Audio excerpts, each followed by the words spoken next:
kesempatan kali ini aku akan mereview buku Better Than Before karangan Gretchen Rubin yang di dalamnya aku melihat ada 4 topik.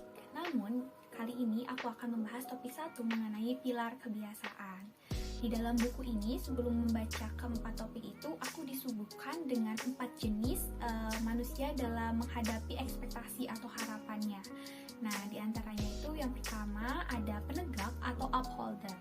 Nah, tipe dari penegak ini yang pertama itu mereka bisa seperti mengandalkan dirinya sendiri gitu. Terus mereka juga tipe orang yang akan kesulitan jika mendapatkan ekspektasi yang kurang jelas seperti itu. Terus mereka juga terlalu berlebihan dalam mentaati peraturan karena mereka terlalu taat banget ya. Jadi mereka itu akan mudah untuk membentuk sebuah kebiasaan. Nah, yang kedua ada kuesioner atau penanya. Jenis penanya ini memiliki tipe yang termotivasi oleh akal dan keadilan mereka. Nah, mereka juga selalu mempertimbangkan sesuatu itu dengan kebiasaan yang baik gitu. Mereka itu selalu mempertimbangkan itu. Dan tipe dari kuesioner ini juga ada beberapa yang mirip seperti penegak dan upholder gitu. Ada beberapa ciri dan kemiripan dengan upholder. Yang ketiga ada obligers. Obligers di sini itu mereka termotivasinya oleh pengawasan. Yang dimaksud pengawasan di sini tuh ada seperti deadline atau tanggung jawab gitu. Jadi mereka merasa diawasi oleh hal itu. Dan mereka juga tipe orang yang sulit untuk mengatakan tidak gitu. Mereka itu selalu menepati janji kepada orang lain, namun janji kepada dirinya terkadang mereka langgar seperti itu. Dan mereka juga terlalu mementingkan orang lain gitu. Mereka kurang memperhatikan diri mereka sendiri.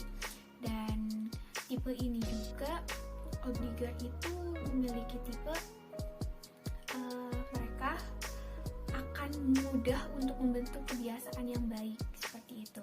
Dan yang terakhir ada tipe pemberontak atau rebel. Nah, ini tuh tipe yang sangat berbeda dengan ketiga yang sudah saya jelaskan tadi. Karena tipe pemberontak ini tuh sangat menentang kepada ekspektasi. Mereka itu bekerja untuk tujuan mereka sendiri, bukan tujuan bersama seperti itu. Dan mereka tuh sangat berbeda. Mereka tidak bisa mengikuti aturan yang ada gitu. Jadi mereka memiliki aturan sendiri dan mereka jalankan aturan itu sendiri. Si pemberontak ini memiliki aset yang sangat besar. Asetnya itu yaitu berbeda pendapat.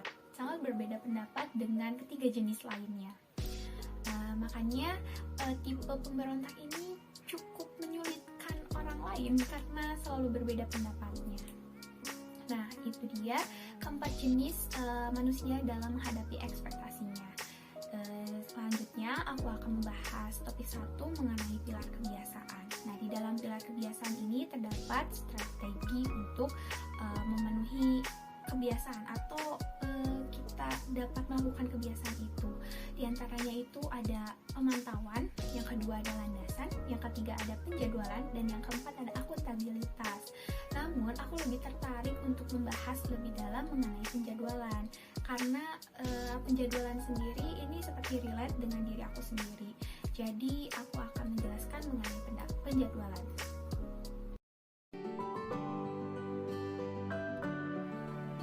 Jika ada di kalender, itu terjadi. Ya, inilah pengertian dari penjadwalan pada subbab topik ini. Pertama-tama saya disuguhkan oleh penggalan surat dari Flannery O'Connor yang berbunyi, "Saya sangat percaya pada kebiasaan menulis. Anda mungkin dapat melakukan tanpa mereka jika Anda memiliki kejeniusan. Tetapi kebanyakan dari kita hanya memiliki bakat dan ini hanyalah sesuatu yang harus selalu dibantu oleh kebiasaan fisik dan mental. Tentu saja Anda harus membuat kebiasaan Anda dalam hal ini sesuai dengan apa yang Anda lakukan. Saya menulis hanya sekitar 2 jam setiap hari karena hanya itulah energi yang saya miliki.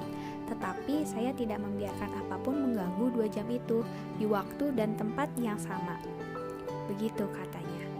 Ini sangat memotivasi saya. Karena dia berkata bahwa tidak ada yang dapat mengganggu 2 jam itu untuk ia menulis. Berarti sini dapat saya lihat bahwa Flannery itu menepati janjinya untuk melaksanakan 2 jam dan menjalankan jadwalnya sesuai yang ia rencanakan.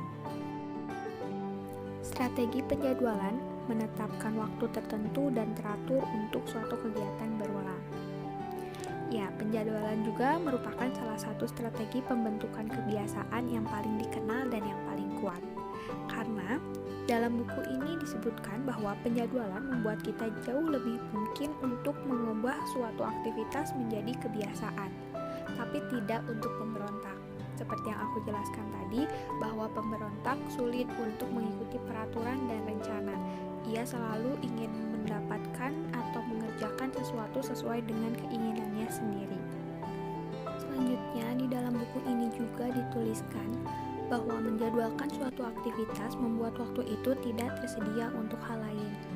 Ya, jadi ketika kita sudah merencanakan atau menjadwalkan sesuatu, hal lain terjadi di luar rencana kita itu akan sulit untuk dilaksanakan karena kita terpatok biasanya dengan tujuan yang sudah kita buat. Namun, penjadwalan membuat aktivitas otomatis untuk membangun kebiasaan.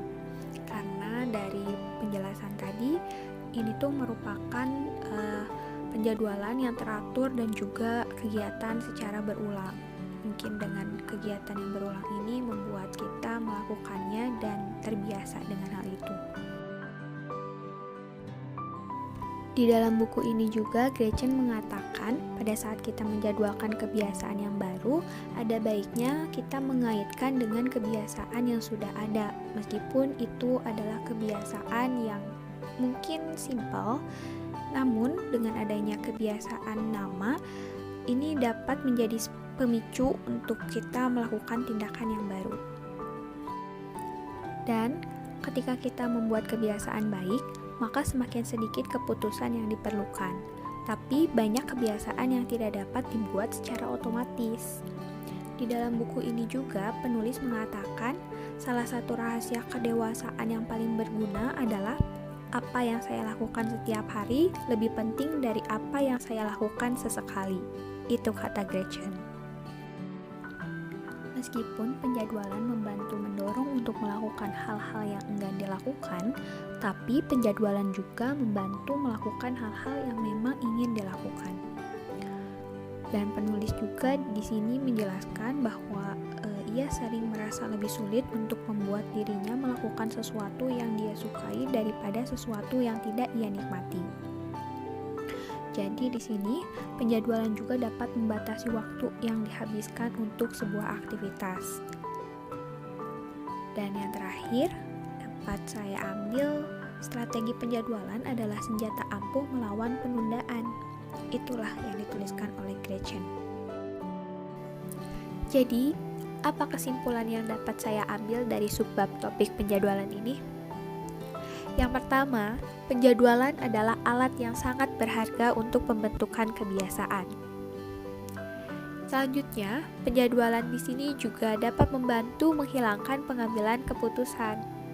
Karena dengan adanya penjadwalan, kita tidak akan memutuskan lagi hal-hal apa yang akan kita lakukan, karena kita sudah memiliki rencana dan tujuan yang akan kita capai.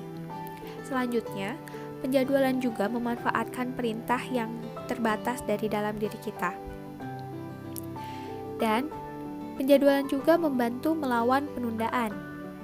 Tentu saja, pasti kita tidak akan menunda-nunda jika apa yang sudah kita tuliskan harus kita lakukan.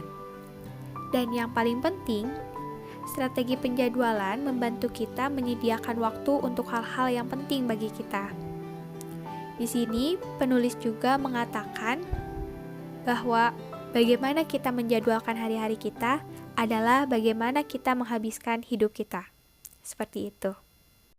Nah, jadi itu review penjadwalan dari aku, teman-teman. Gimana? Ternyata penjadwalan itu banyak ya manfaatnya bila kita melakukannya sesuai dengan aturan. Ternyata penjadwalan itu cocok untuk kebanyakan orang yang memiliki berbagai jenis tendensi, namun tidak untuk pemberontak ya, hanya itu mungkin. Karena meskipun pemberontak mengerjakan penjadwalan akan merasa kesulitan dan tetap dilanggar kayaknya ya rencana-rencana yang sudah dituliskannya sendiri. Cukup sekian dari saya, terima kasih dan sampai jumpa.